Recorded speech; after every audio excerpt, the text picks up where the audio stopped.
먼저 김대중 전직 대통령이라고 생각할 때 우리 역사에서 처음으로 전직 대통령 문화를 만드신 분이라고 할 수 있어요. 우리 역대 대통령 생각해 보세요. 이승만 대통령 어떻게 됐어요? 하와이로 떠나버렸잖아요. 그 다음에 뭐 박정희 대통령 뭐 그렇고 전두환 노태우 감옥 가고 불행했잖아요. 그 뒤로 유일하게 김대중 대통령이 전직 대통령으로서 노벨 평화상 수상자로서 전 세계에서 왜 언론들 또 전국의 대학에서 강연 요청이 오고 해외 초청이 오고 엄청 많았어요. 이게 그러면서 대한민국과 또 남북 관계와 또 조언도 하고 이런 활동을 미국의 전직 대통령이 하듯이 처음으로 그런 문화를 만들어 놓은 거죠. 또 도서관도 세우고 또 저술 활동도 하고 강연 활동도 하고 인터뷰 이런 것들 했는데 그런 활동하시면서 이제 그랬고 주말에는 이제 주 5일째 근무기 때문에 다 쉬었어요. 그러면 대통령 네 분이 좀 무료하시잖아요. 그러면 저희들도 이제 사무실 나와 있어요. 혹시 부르실지 모르기도 하고. 그러면 이제 박지원 실장님, 비서실장이나 이런 분들이 오시면은 우리 저 대통령 강의나 들으러 갈까? 하면 대통령 좋아하셔요. 그러면 쭉 몰려가요. 약속이 있는 게 아니고 그럼 대통령께서 딱 나오셔가지고 박지원 비서실장, 저 비서관들 또 김태근 국장 또 뭐 손님도 있으면 같이 가고 여름에는 이제 수박 같은 거 하나 놓고 이야기를 해요. 하면 뭐 주제가 없어요. 특별히 주제가 없고 세상 이야기나 좀 들을까 해서 왔습니다. 이야기하면 쭉 이야기를 하시는 거예요. 우리나라 역대 정치 지도자 중에서 김대중 대통령의 특징이 인문학적 통찰과 식견을 갖춘 분이다. 문학, 역사, 철학 이런 분야에 대한 엄청난 식견을 가지고 계시고 유명하잖아요. 그런 분들이 그날 이제 이야기가 시작되면 어떤 정치 문제로 시작돼서 정치에 쭉 이야기를 하고 고대 역사로 들어가고 또 문화 문명 이야기를 하고 인간에 대해서 이제 이야기를 하기도 하고 어떤 또 책을 지금 읽고 있는 책에 대해서 한참 이야기를 하고 내가 지금 이런 책을 읽고 있는데 꼭 자네들 읽어보라고 이 책은 이런 내용이라고 그게 몇 권데 읽으라는 책 그리고 종교 신앙 이런 것들에 대해서 이야기를 하시는 거예요. 그럼 1시간 넘게 쭉 재밌게 이야기를 하셔요. 그러면 우리 저건 어쩌고. 그게 끝나고 나오면서 우리가 강의를 잘 들었다고. 그래서 이게 토요 강의라고 그런 이야기를 했죠. 그래서 오늘도 강의 들으러 가자 그렇게 해서 정말 배움의 시간. 듣고 나면은 아주 그냥 기분이 좋았고 좀 배운 게 많았었죠. 그런 시간이 저희들한테도 좋았고 대통령님한테도 아주 좋았던 것 같아요. 언제 그런 시간을 가져보셨겠어요? 말년에 이제 하시면서 쭉. 근데 주제가 저는 이제 그 평소에 들을 수 없었던 거, 종교 문제나 신앙 문제나 이런 것들에 대해서 인간과 역사에 대해서 실패한 역사, 실패한 인간, 성공한 역사, 또 성공한 인간, 여러 가지 이야기에 대해서 이야기하면은 참 그 배움이 깊었던 것 같아요. 그래서 토요강이라 그랬습니다. 돌아가시면서 저희들이 저도 충격으로 느꼈던 것은 서재를 정리하는데 국장 돌아가시고 나서 이렇게 일기책이 나와요. 일기를 아주 깜짝 놀랐어요. 여사님께서 최유수님 보라고 대통령께서 일기를 써놓으셨다고. 돌아가시기 한 2, 3년 정도 이렇게 쓰신 것 같아요. 거의 매일매일 쓰셨다시피 했어요. 그래서 일기를 못 쓰는 날은 그 카톨릭 신자분이시잖아요. 찬미예수 그 날짜에 그 내자를 딱 써놓고 정말 일기가 여러 가지 내용이 있어요. 그러니까 다른 정치적이고 뭐 이런 내용이 아니라 그런 내용보다도 내 인생을 정리하는 듯한 인생을 조망하고 자기 인생을 이렇게 하는 꼭 유서 같았어요. 내 오늘 생일인데 돌아보니 내 파란만장한 인생이었다. 내가 좀 잘못은 있지만 후회는 없다. 이런 이야기들이. 그리고 인생은 생각할수록 아름답고 역사는 앞으로 발전하더라. 이런 이야기가 있는 거예요. 이분이 이제 돌아가시려고 자기를 정리하셨구나. 그리고 이호 여사님하고 그 애틋한 드라이브 한 이야기, 꽃구경 간 이야기, 또 집에서 노인 두 분이 앉아서 화투 치는 이야기도 나오고 그래. 이런 이야기가 있구나. 그래서 이걸 국장 기간 동안에 제가 조그만 소책자로 또 대통령 출판 담당이 급하게 책을 만들어서 보급을 했는데 그게 아주 사람들 마음을 많이 울렸죠. 그래서 거기에서 느꼈던 것, 그 마지막 일기에서 대통령께서 이렇게 인간, 사람과 국민들과 역사와 가족을 소중히 여기고 인연들 소중히 여기고 이렇게 따뜻한 분이셨구나. 또 이렇게 결국 거기에는 뭐 자연, 꽃 이야기도 나오고 그런데 이게 세상과 또 자연 세계와 교감하려고 하는 노력도 많이 하셨구나 하는 걸 느끼면서 좀 감동을 많이 받았죠. 병원에 계실 때 이제 마지막 이렇게 하실 때는 정말 제일 어려웠던 일 중에 하나가 돌아가시고 나서 이 돌아가시면 그 영정 사진을 다 준비를 하잖아요. 노인들, 어르신들. 대통령이면 감히 살아계실 때 영정 사진을 뭘로 하겠습니다 말을 이후에 사님한테도 못했고 아무한테도 못했어요. 그래서 저는 이제 책임을 맡았으니까 돌아가시고 나서 막 병원으로 대통령 몸을 옮기는 이제 과정이 있는데 제일 급한 게 그거더라고요. 같이 일하는 여자 비서분에게 내가 한 10개 정도 사진을 줬어요. 나는 이미 가지고 있었어요. PC에. 그래서 10개 이거 의견들, 가족들 의견들 물어보고 다 해보라고. 그러니까 그 여비서도 제가 이거 해야 못해요. 그러니까 이게 받아들이지가 않는 게 돌아가셨다는 거예요. 받아들이지 못하는 거예요. 그런데 내가 그러지 말고 하라고. 가족들한테 물어보라고. 그래서 그게 지금 많이 하는 영정사진, 그 국장 때 쓰던 사진들 지금 대표적으로 쓰이고 있죠. 돌아가시고 나서 일기책을 발견한 다음에 만든 거라니까요. 거기서 김태익 국장 보고 제가 일기책을 주면서 여기서 뜻이 잘 새긴 글을 몇 개만 뽑아달라고 했어요. 그랬더니 뽑아왔어요. 그래서 그 책으로 만들었죠. 인생은 아름답고 역사는 발전한다. 원문은 인생은 생각할수록 아름답고 역사는 앞으로 발전한다 이거죠. 거기에 보면은 노무현 대통령이 죽음에 돌아가신 것에 대해서 이것은 강요된 죽음이나 마찬가지다 이거 이렇게 되어 있는데 원문은 노무현 대통령의 죽음은 이명박 정부에 의해서 이렇게 들어가 있어요. 원문은 강요된 죽음이나 마찬가지다. 장례식장에 국민통합 이런 분위기도 있고 그래서 이명박 정부를 빼버렸어요. 그건 좀 양해를 할 것 같아요.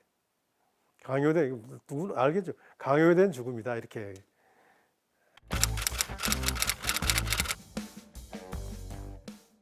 메모광이라니까. 근데 뭐 이렇게 적어요 이게. 적는 게 보통 일이 아니에요.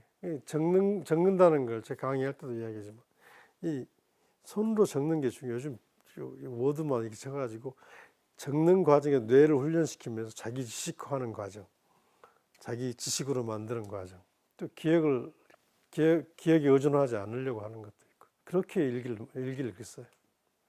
일기를 쓴다는 건 자기를 정리하는 거예요. 쉽지 않잖아요. 한 줄이라도 힘들잖아요. 그래서 초등학교에 쓰고 지금 안 쓰는데.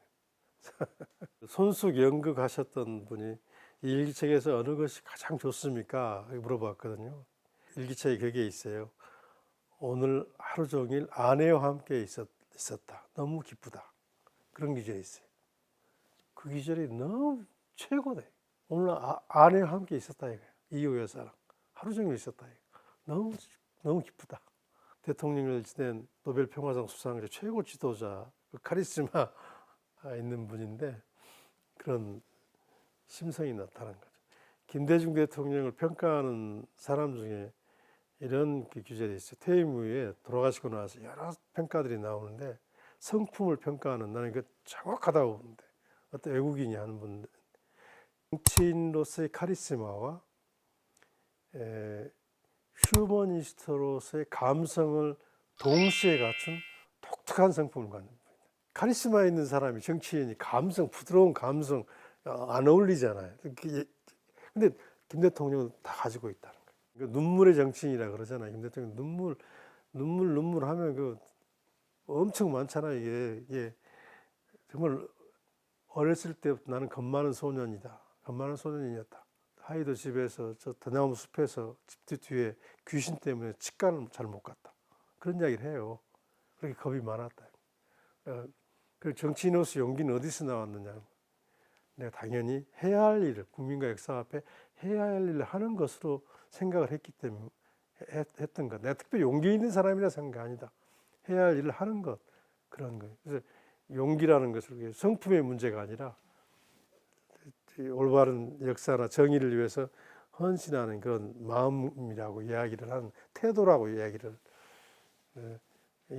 정의를 하시던데 그만큼 저 성품이 그런 감성적인 분이시죠. 그게 일기에도 다 드러나요.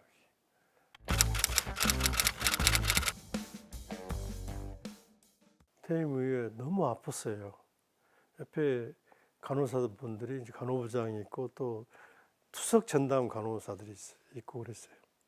동교동 사저에 가면 감나무가 두 그루 있어요.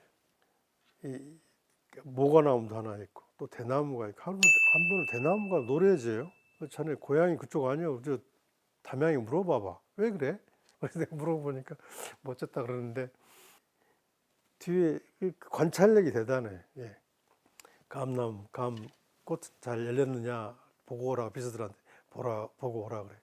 참새들이 와서 많이 쪼아 먹었다. 그럼 막 짜증을 내면서 그럼 참새 밥을 줘야지. 참새 동교동 마당에다 그 쌀을 던져줘요. 그 입구에 이만한 쌀을 담아놓은 그게 뭐냐면 참새 지팡이 들고 들어오시다가 쌀 짚고 또 지팡이 나가셔 마당에다 뿌려줘요. 그러면 신기하게도요 참새들이 다 모여들어요. 참새들이 저기 DJ 가면은 먹을 게 있다, 쌀이 있다고 아는 소식을 전파하는 모양이에요. 거실에서 보면은 그냥 수백 마리가 앉아 있어, 수십 마리가 앉아 있어요. 진짜예요 이게 참새들이 교감할 줄 알아요 자연하고. 우리가 어렸을 때도 봤지만 감꽃을 그 참새들이 많이 쪼아 먹잖아요. 비서가 보고 가을이 돼가지고 이제 감이 열렸어요.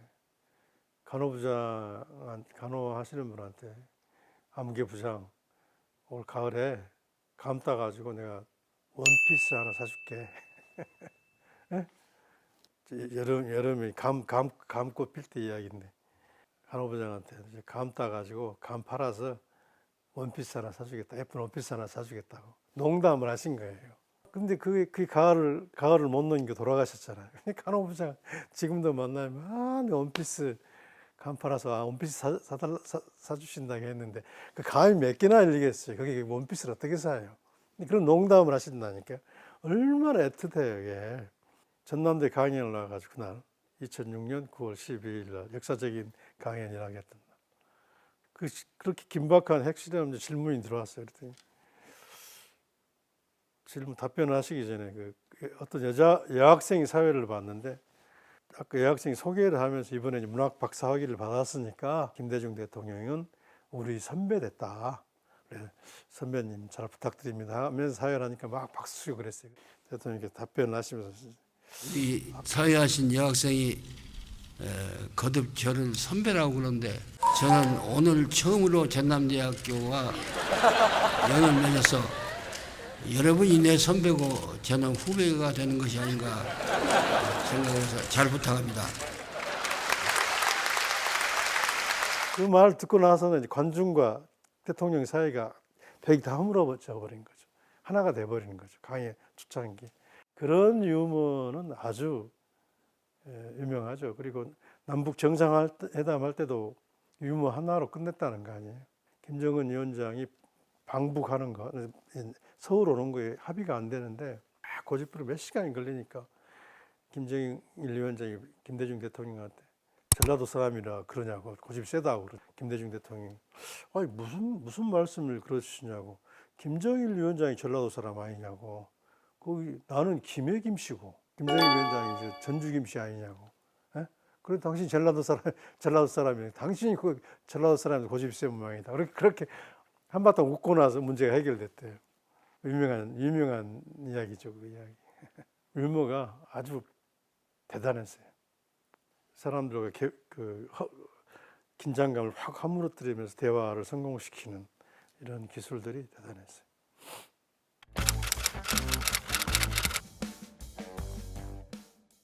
추모곡을 하나 만들고 싶다 생각을 했어. 추모곡.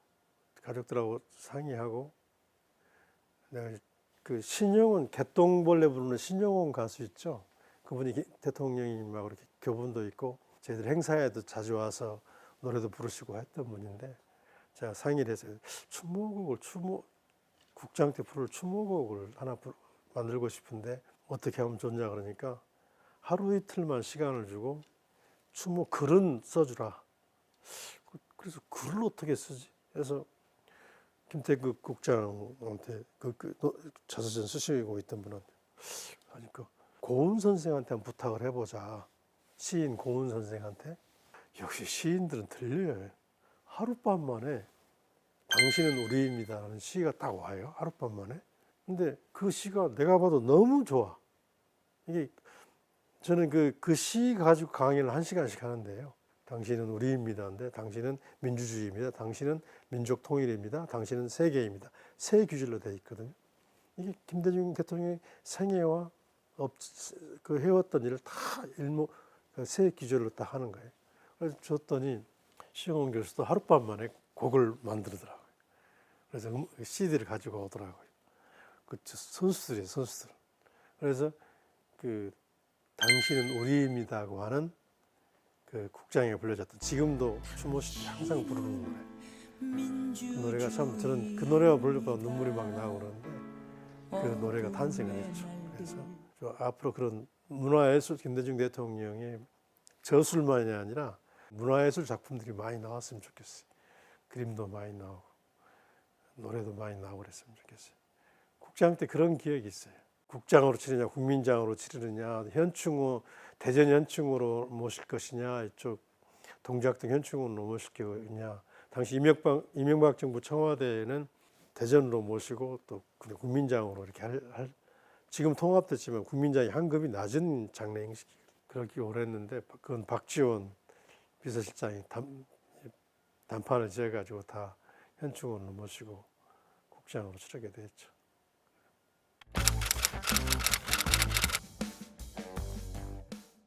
김대중 대통령의 그 자서전에 1,400페이지 되는 제일 마지막 구절이 뭐냐면 나는 국민과 역사를 믿었다 이렇게 그거거든요. 모든 공직에 계신 분들이 공직의 그 무거움, 역사적 하중, 또 국민의 기대 여기에 대한 두려움을 좀 가질 필요가 있는 것 같아요. 지금 대통령은 제가 볼 때는 그런 책임감, 두려움 이런 것들이 안 보여요. 대통령으로서 내가 얼만큼 절절하게 이걸 해보겠다고 하는 두려움, 또 역사의식, 책임감 이런 것들이 좀 가졌으면 좋겠어요. 그 단기간이거든요. 벌써 3년 다 지났잖아요. 2년밖에 안 남았는데 이제 또 물러날 준비도 하셔야 되는데 그 기간만이라도 내가 최고 권력 대통령으로서 대한민국을 위해서 이런 역사를 좀 두려워하는 마음을 가지고 판단했으면 좋겠다는 생각이 들어요. 두세 개, 서너 개라도 나는 임기 중에 연금 문제를 해결하겠다 할지 무슨 뭘 해결하겠다 할지 이런 몇 가지만이라도 손에 잡히는 것을 해서 그 책임을 다하고 다음에 넘겨주는 이런 생각을 가졌으면 좋겠는데 두려운 생각을 가져야 돼요. 천하의 김대중도 국민들 앞에 국민들 양심, 애국심을 믿지만 국민들을 비난하지 않고 탓하지 않고 내 설명 방식을 바꿔보자고 이야기를 했잖아요. 그런 생각을 가지고 두려워해야 된다. 그런 생각을 가져야 되는데 요즘 너무 오만함이 너무 보여. 금방 알거든요. 자신감이 넘쳐 흐르는 것 같아요. 오만해 보인다는 거죠. 그래서는 국민들한테 멀어지는 결과가 나오죠. 그래서 절대 국민을 이길 수가 없는 거죠. 민심을 이길 수가 없는 거죠.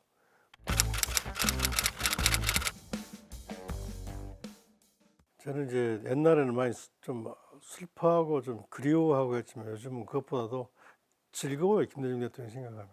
이렇게 나한테 기쁨을 주셨고 배움을 주셨구나. 김대중 대통령이 우리 세대에게 큰 선물을 주고 갔어요. 우리 대한민국에 엄청난 선물을 주고 왔는데 그중에서 가장 큰 선물은 패기가 가득하고 창이 또 정의롭고 개성이 넘치는 이 민주 시민들의 그 정신을 주고 갔어요. 그러니까 김대중과 함께한 3, 40년간의 민주화 투쟁과 또 이런 성취들이 시민들이 자신감이 뿜뿜 넘치게 만든 거예요. 누구도 건드리지 못하는 어떤 그 권위나 외부의 압력에도 자신감이 넘치는 그런 시민들을 양성시켜 놓고 갔다는 거예요. 그게 여러 군데서 나타나요. 그게 얼마 전에 박근혜 국정농단 촛불 집회에도 나타나는 거고, 우리 젊은 그 BTS나 이런 이 문화 한류를 이끄는 젊은이들의 그 개성과 창의는 얼마나 대단한 거예요. 그런 선물을 주고 가셨기 때문에 그 선물들을 키워나가고 우리가 더 해나간다면은 우리나라도 커지고 또 그분의 뜻도 커지지 않겠는가.